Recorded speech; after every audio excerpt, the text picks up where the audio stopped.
Okay, we're going to go over the mid-chapter check for Chapter 7. This is on page 546. It looks like this. I'm going to skip over 1 and 2. Those are just vocabulary questions. Feel free to do them on your own if you'd like.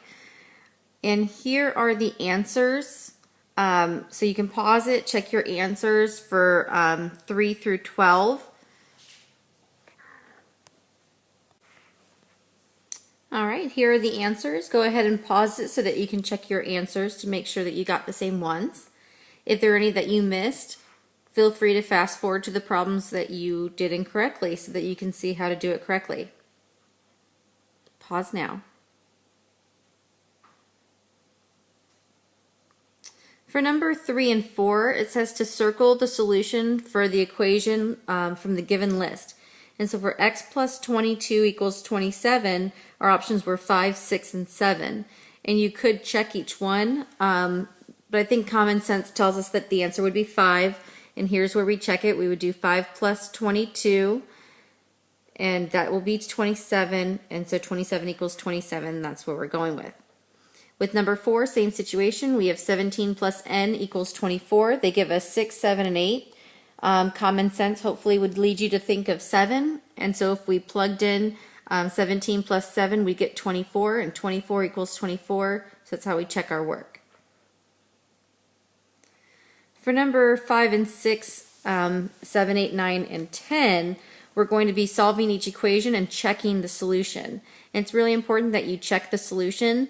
Now, I set up the problems with the T-chart. It's just doing the inverse operation. Since this is an addition problem, I'm going to use subtraction. So I'm ultimately going to undo or work backwards and take my 105 minus 63, and I get 42. Once I get the 42, I'm going to check my work by doing 63 plus 42, and that's going to be 105, which is what we're looking for, so that's a check mark. For number 6, we have h plus 7.9 equals 13.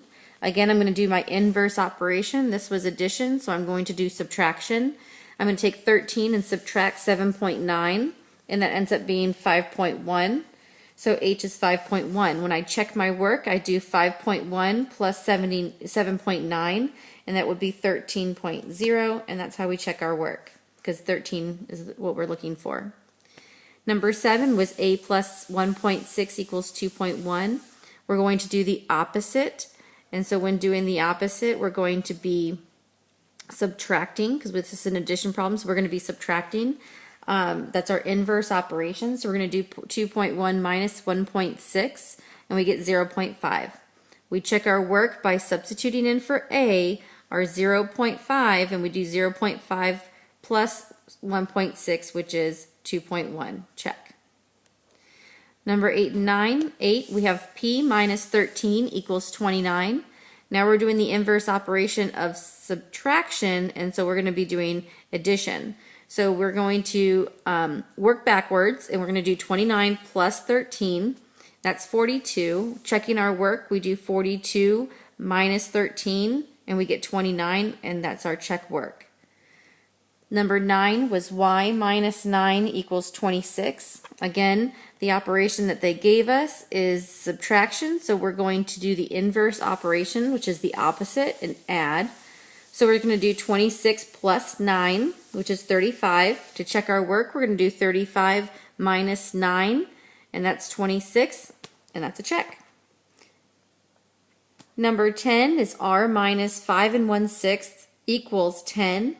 We're going to do the opposite, and so this was a subtraction problem, so we're going to do addition. We're going to add 5 1/6 to 10. Well, 10 plus 5 1/6 will be 15 1/6. Once we get that answer, we're going to plug it back into the original equation, and we're going to say 15 1/6 minus 5 1/6, which would be 10, and that's our check mark. Number 11, it says the difference between the water levels for high and low tide was 3.6 feet. Write and solve an equation to find the water level at high tide. So it's important, I think, for you to know that you're not just solving it, but you're also going to be writing an equation. So write an equation. I'm going to go ahead and use h as my variable to represent high tide. And I'm going to do h minus 0.2, because that's what low tide is. So it's going to be high tide minus low tide equals the difference, which is 3.6. So that key word, difference, that's where I knew I was going to be doing a subtraction problem. And I knew it was going to be high tide minus low tide, because that's the order they gave it to us, high and low. And then we've got high and low, and they give us the value of low tide is 0.2.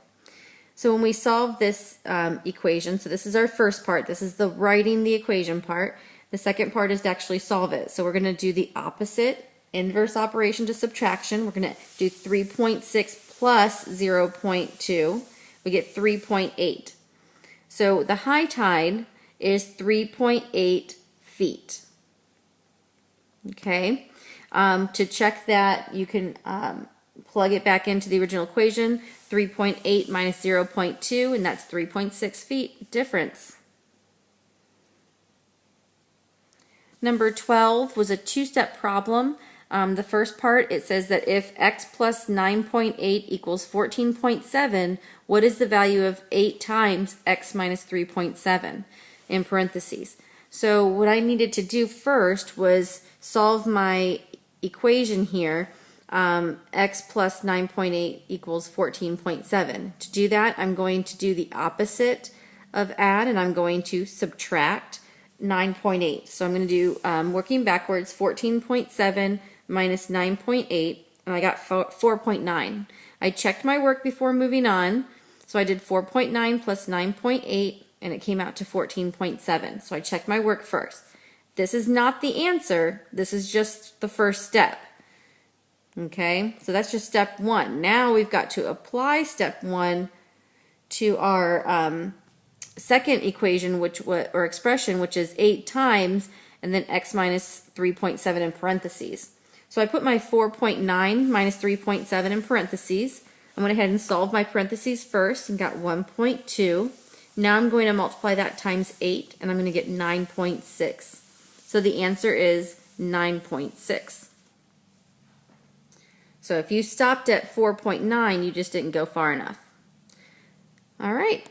And that ends our mid-chapter check. I hope that you did well and that you're ready for the quiz. Thanks so much. See you in school. Bye.